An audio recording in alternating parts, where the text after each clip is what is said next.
l'erreur, c'est un sujet cool par rapport au sujet précédent qui était la causalité, la localité aussi, enfin, des choses très compliquées. Alors que là, l'erreur est un sujet qui permet de dire à peu près ce qu'on veut, puisque toute erreur qu'on commet dans son propos est à mettre au crédit du sujet qu'on nous a proposé. Alors, simplement, moi, je ne vais pas parler des erreurs expérimentales qui sont un sujet en soi très compliqué. Je vais parler des situations dans lesquelles on ne sait pas qui a tort et qui a raison. Et d'ailleurs, si on fait de la recherche sur beaucoup de sujets, c'est parce qu'il y a des avis divergents, il y a des hypothèses différentes. On ne sait pas qui a raison et on mène des travaux pour à la fin tenter de dire qui avait tort, sans que ce soit, pour les raisons que Claude a dites, sans que ce soit un reproche qu'on le fait. C'est important qu'il y ait des gens qui... Parce qu'on ne sait pas a priori comment est la nature. Et donc il est normal que parmi les hypothèses qu'on envisage, certaines soient justes, certaines soient fausses.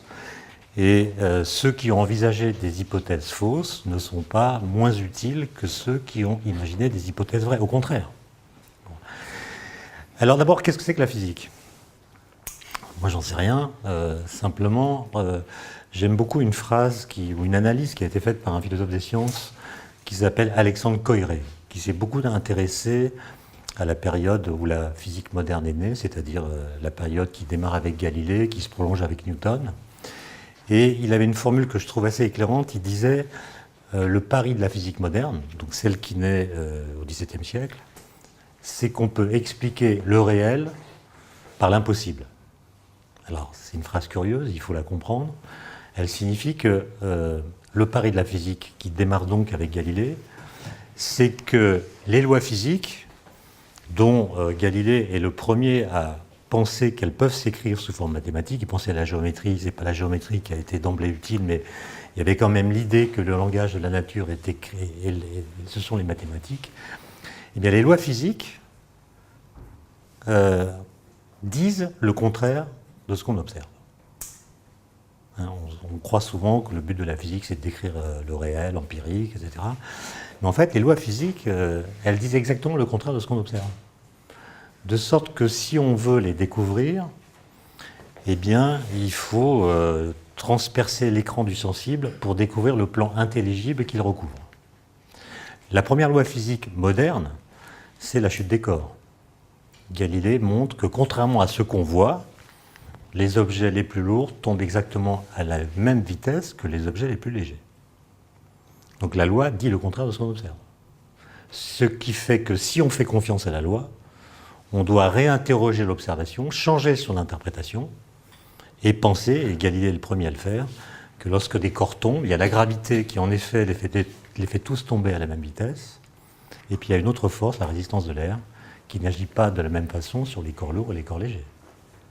Donc la loi dit le contraire de ce qu'on observe. Ok ? Alors au passage, et c'est pour ça que l'erreur est importante, c'est que pour pouvoir dire qu'il y a une erreur, il faut avoir une théorie ou un formalisme qui soit suffisamment précis et qui s'engage suffisamment dans ses prédictions à propos du réel pour, lors d'une expérience, dire si la théorie est juste ou pas. C'est peut-être pour ça qu'il y a une différence, je pense, entre les sciences dures comme la physique et les sciences sociales. Il n'y a pas vraiment d'expérience qui soit capable de réfuter la psychanalyse. Il n'y a pas vraiment d'expérience qui soit capable de réfuter le marxisme. Et d'ailleurs, un grand philosophe des sciences qui s'appelle Karl Popper a construit sa doctrine concernant le statut des sciences qui les distingue des pseudosciences, ce qu'on appelle la réfutabilité, à partir du constat qu'en effet, la psychanalyse et le marxisme, et d'une façon générale les sciences sociales ou les sciences politiques, ne sont pas facilement réfutables par des faits, ce qui n'est pas le cas pour les sciences physiques. Bon. Et donc ce qui m'intéresse là, c'est les situations qui sont plus ou moins fréquentes selon l'état de crise dans lequel se trouve la physique, où une mesure, une observation, un résultat d'expérience sont contradictoires avec là ou les théories qui prétendent décrire cette situation. Il y a un exemple récent, peut-être que vous avez suivi ça, l'expérience Opéra du CERN, enfin pas du CERN, du Grande Sasso, mais qui utilisait des neutrinos produits par le CERN. Le Grande Sasso est un laboratoire qui est en Italie, dans les Abruzzes, où il y a des grands détecteurs souterrains qui permettent de détecter le passage de neutrinos. Les neutrinos sont produits par un accélérateur du CERN, envoyés sous terre sur une distance de 730 km jusqu'en Italie. Et les mesures qui ont été faites il y a 2 ans, je crois, ont montré que les neutrinos qui allaient de Genève jusqu'à Rome allaient un tout petit peu plus vite que la lumière. Et à cette époque-là, ce résultat avait été annoncé comme la démonstration du fait qu'Einstein s'était trompé. Alors, comme vous savez, il n'y a pas besoin de tunnel puisque les neutrinos traversent la matière sans pratiquement interagir avec elle. Et ce qui est intéressant, c'est que ce résultat a donné lieu à toutes sortes d'analyses, de réexamens, aussi bien expérimentaux que théoriques, qui ont été très féconds. Par exemple, on s'est rappelé à cette occasion, une chose qu'on avait oubliée, c'est que la théorie de la relativité n'implique nullement qu'on ne peut pas dépasser la vitesse de la lumière. Il y a toutes sortes de phénomènes qui peuvent aller plus vite que la lumière. Par exemple, on peut couper du papier avec une paire de ciseaux à une vitesse plus grande que la lumière sans que ça viole la relativité. C'est l'intersection géométrique de deux droites qui se propage. Ce n'est pas de la matière qui se propage, c'est l'intersection de droites qui sont les branches du ciseau. Ces branches ne vont pas à la vitesse de la lumière, mais leur point d'intersection peut dépasser la vitesse de la lumière sans que ça viole la relativité. Ensuite, on s'est rendu compte, on s'est rappelé, et c'est pourtant une chose qui a été publiée pour la première fois en 1911, que la théorie de la relativité implique l'existence d'une vitesse limite. Mais elle n'implique pas, dans sa généralité, que cette vitesse limite soit la vitesse de la lumière. Et donc on a ressorti des vieux papiers. Il y a des gens qui ont pris acte du résultat et ont proposé de l'interpréter à partir de nouvelles théories, comme la théorie des cordes, avec l'idée que les neutrinos pouvaient circuler dans des dimensions supplémentaires d'espace-temps. Enfin, on a vu toutes sortes de travaux de ce genre, accompagnés de travaux menés par les expérimentateurs qui vérifiaient que les mesures avaient été correctes. Et au bout de 6 mois, je crois, on s'est rendu compte qu'il y avait 2 erreurs qui se compensaient légèrement. L'une concernant des câbles coaxiaux, l'autre concernant une horloge atomique qui ne battait pas la seconde comme il faut.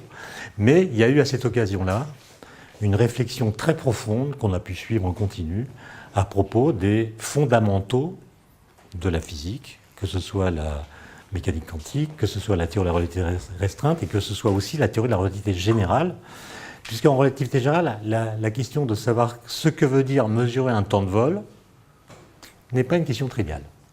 En tout cas, elle n'est pas aussi simple qu'en théorie de la relativité. Et cette erreur de mesure a été bénéfique et féconde au sens où elle a permis de retravailler des questions qu'on avait un petit peu oubliées, tant les résultats précédents ne permettaient pas ou ne donnaient pas l'occasion de les réinterroger. Donc, ça montre que dans ces situations qui ont été récurrentes dans l'histoire de la physique, où il y a un désaccord entre une mesure et une prédiction théorique, il faut s'empresser de ne pas conclure. Parce que grosso modo, et là je fais une analyse à la serpe, il y a 3 situations possibles. Première situation, l'erreur de mesure. Bon, Opéra, c'est un exemple parmi d'autres, mais dans toute l'histoire de la physique, évidemment, il y a eu des erreurs de mesure qui ont accompagner ces événements. Deuxième hypothèse, il faut imaginer, pour résoudre cette contradiction, qu'il y a dans la nature des choses qu'on n'a jamais vues, qui, si elles existent, rétablissent l'accord. Donc l'exemple le plus célèbre, c'est lorsqu'on regarde au XIXe siècle le mouvement de la planète Uranus. Avec des calculs newtoniens, on peut tenir compte de l'influence des autres planètes. Évidemment, il y a la force de gravitation entre le Soleil et cette planète, mais il y a aussi des effets induits par les autres planètes du système solaire. Et quand on fait ces calculs, on obtient un mouvement qui n'est pas exactement celui qui est observé. Bon. Et à l'époque, la confiance qu'on a dans la théorie de Newton est tellement grande que l'hypothèse qui vient immédiatement à l'esprit, c'est qu'il existe une autre planète qu'on n'a pas vue, qu'on n'a pas encore vue, dont l'effet gravitationnel sur Uranus explique le désaccord. Des calculs sont faits, et des astronomes comme Le Verrier, et puis un de ses collègues anglais qui s'appelle Adams, pointent leur télescope dans la direction indiquée, et voir une nouvelle planète qui s'appelle Neptune. Et ça, c'est ce qu'on appelle une solution ontologique, qui rétablit le désaccord, c'est-à-dire qui rétablit l'accord, pardon. C'est-à-dire qu'on suppose qu'il y a dans le réel quelque chose qu'on n'a jamais vu, qui, par son existence, rétablit l'accord.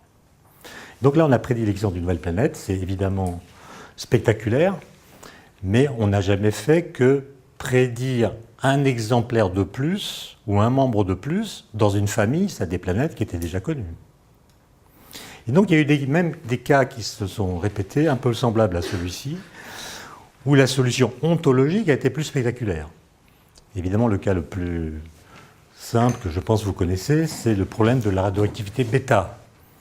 À partir de la fin des années 20, avant même qu'on ait découvert le neutron, on comprend que la radioactivité bêta, c'est un phénomène par lequel certains noyaux émettent des électrons. Donc les gens voient sortir des électrons des noyaux, et l'hypothèse qui avait cours à l'époque, c'était l'hypothèse du proton neutre.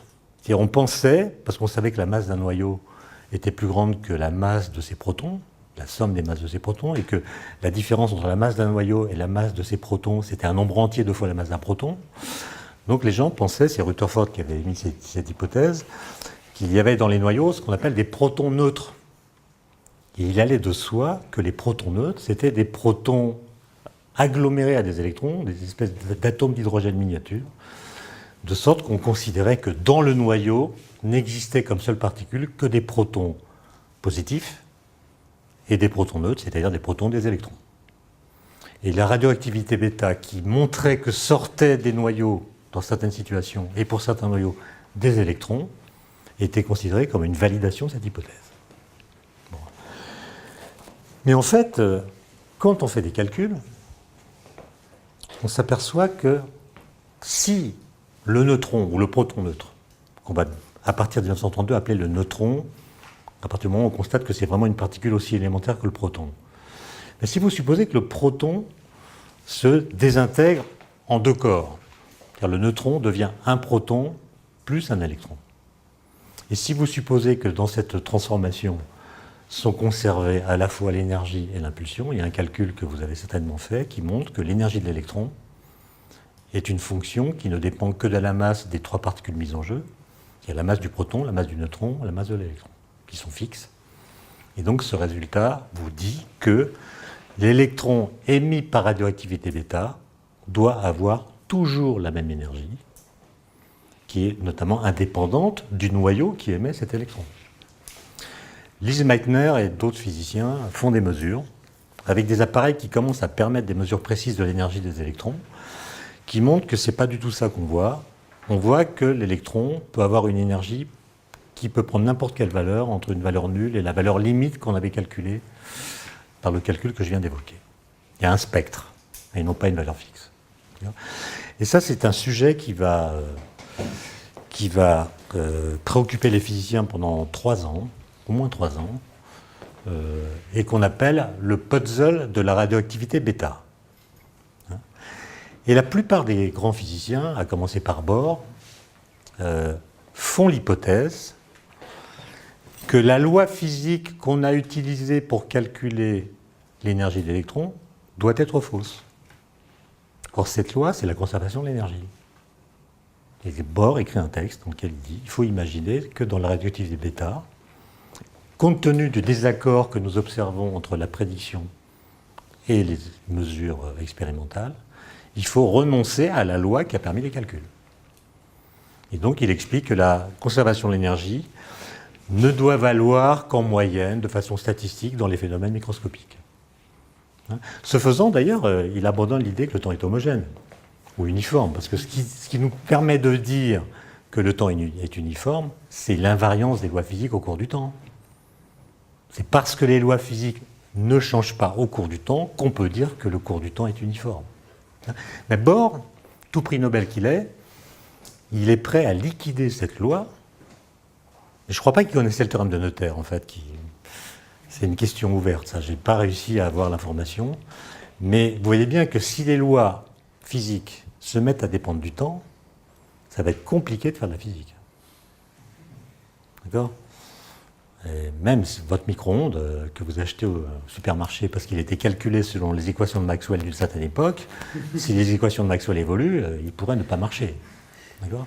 Donc le fait qu'il marche est une preuve sur une durée certes courte que les lois physiques sont invariantes au cours du temps. Bon. Mais vous voyez, Bohr était d'accord en l'occurrence pour adopter non pas une solution ontologique, mais une solution législative. C'est-à-dire, si la loi conduit à des prédictions fausses, c'est que la loi doit être changée. Et heureusement, je ne sais pas, il y a un physicien qui s'est intéressé justement à l'effet Zeeman anormal dont a parlé Claude, qui à l'époque a 28 ans, qui s'appelle Pauli, Wolfgang Pauli, l'homme du principe d'exclusion, qui vit une crise existentielle terrible parce que sa femme, qui vient d'épouser, vient de le quitter pour un chimiste. Ouais, mais pourquoi vous riez ? Pourquoi vous riez ? Parce que ce chimiste, qui n'était pas médiocre, il s'appelait Goldfinger, ce qui est tout un programme, et il était excellent. D'accord ? Elle le quitte pour Goldfinger, et évidemment, Pauli fait une dépression. Il se met à boire, à se droguer, on le voit même se battre dans des bars louches de Zurich. Et son père, qui est très inquiet de le voir dans cet état, lui recommande de suivre une psychanalyse avec Carl Gustav Jung, qui habite Zurich comme lui. Donc il écrit une lettre à Jung, qui commence par ces phrases célèbres « Ma femme m'a quitté pour un chimiste. Si elle m'avait quitté pour un matador, j'aurais pu faire quelque chose, mais pour un chimiste, que faire ?» Bon. Et Pauli va avoir une idée, et il va prédire, à propos de ce problème de la radioactivité bêta, l'existence d'une particule qui ne ressemble à aucune particule connue. C'est-à-dire, au lieu de prendre une solution législative comme la préconise Bohr, il va choisir une solution ontologique. Et il va imaginer que lorsque le neutron se désintègre, il le fait non pas en 2 corps, un proton et un électron, mais en 3 corps. Et si vous avez des désintegration en 3 corps, la loi de conservation de l'énergie permet que le 3e corps ait une énergie qui se répartit selon un spectre. Bon. Et cette particule, à laquelle il donne le nom de neutron, parce que c'est en 30, le neutron n'est pas encore découvert, il fait une confusion, enfin bref, l'idée importante, c'est le 3e corps. Personne ne le prend au sérieux, jusqu'à ce qu'il rencontre Fermi en Italie, autour du lac de Côme. Ils discutent, et Fermi se convainc que l'hypothèse de Pauli est la plus sérieuse, baptise cette particule du nom de neutrino, ce qui en italien veut dire petit neutron, ou petit du neutron. D'accord ? Donc vous voyez que le désaccord, qui était l'objet de toutes les discussions de l'époque, a été résolu par Pauli par l'invocation de l'existence d'une particule, qu'il appellera d'ailleurs l'enfant fou de la pire crise existentielle de sa vie, qui s'appelle le neutrino, et qu'on a découvert expérimentalement en 1954 aux États-Unis, grâce à la mise en service du premier réacteur nucléaire américain en Caroline du Sud. Donc vous voyez, là, on a une solution ontologique qui, finalement, a été la bonne solution, ce qui ne veut pas dire que ce soit toujours le cas. Et donc, et c'est ça qui est intéressant, c'est que dans les situations que j'évoque, personne ne sait à l'avance si la solution est législative ou si elle est ontologique. Il y a même des cas où la solution consiste à supprimer de la réalité une chose qu'on croyait y voir. L'exemple le plus intéressant, que vous avez en tête, c'est Einstein avec l'éther luminifère. Et Einstein dit, non, l'éther n'existe pas, les ondes électromagnétiques sont des ondes qui se propagent dans le vide. Et il en tire toutes les conséquences. Et les conséquences, c'est une nouvelle théorie de l'espace et du temps. Mais je reviens sur l'exemple des planètes. Le cas que j'ai cité tout à l'heure, Neptune-Uranus, est un cas où c'est la solution ontologique qui l'a emporté. On a prédit l'existence d'une nouvelle planète qu'on a fini par découvrir. Vous savez qu'un peu plus tard, on s'est intéressé avec des mesures de plus en plus précises, à la planète la plus proche du Soleil, qui est Mercure. Et on s'aperçoit que le péri de Mercure, qui est donc le point le plus proche du Soleil dans sa trajectoire, se déplace à chaque rotation, et qu'en fait, il a une avance par rapport au calcul newtonien de 43 secondes d'arc par siècle. 43 secondes d'arc par siècle. Pour ceux qui ne sont pas habitués à ces ordres de grandeur, ça correspond à l'angle sous lequel on voit l'épaisseur d'un cheveu depuis une distance d'1 mètre. C'est quasiment zéro. 43 secondes d'arc par siècle. Donc dans un premier temps, beaucoup de gens disent bah, 43 secondes c'est zéro, on s'en fiche. D'autres disent mais non, c'est pas zéro. Donc ces gens-là, ils appellent ça une anomalie. Une anomalie, on appelle ça l'anomalie de l'avance du période de Mercure. Et on utilise la même recette qu'avant. C'est-à-dire, on imagine qu'il y a une planète qu'on n'a encore jamais vue, qui, par son effet gravitationnel sur Mercure, doit expliquer ce désaccord. Bon. On donne un nom à cette planète, je crois que c'est Vulcain. On la cherche, on ne la voit pas. Alors les gens disent qu'à cela ne tienne, ça doit être une sorte de nuage gazeux, diffus, qui exerce un effet gravitationnel. Puis il y a d'autres hypothèses qui sont avancées. Je ne vais pas en faire la liste. Mais il y a un jeune homme qui dit cette anomalie, ce n'est pas vraiment une anomalie, c'est plus grave qu'une anomalie. Et la solution de cette anomalie, elle n'est pas ontologique, ce n'est pas une planète supplémentaire qui va l'expliquer, elle est législative. Cette anomalie, elle montre que la théorie de Newton de la gravitation est fausse. Et donc, pour résoudre ce problème, il faudra une nouvelle théorie de la gravitation. Et Einstein va s'y atteler à partir de 1907, et 8 ans plus tard, on va fêter le premier centenaire l'année prochaine, il va publier sa théorie de la relativité générale. Voilà.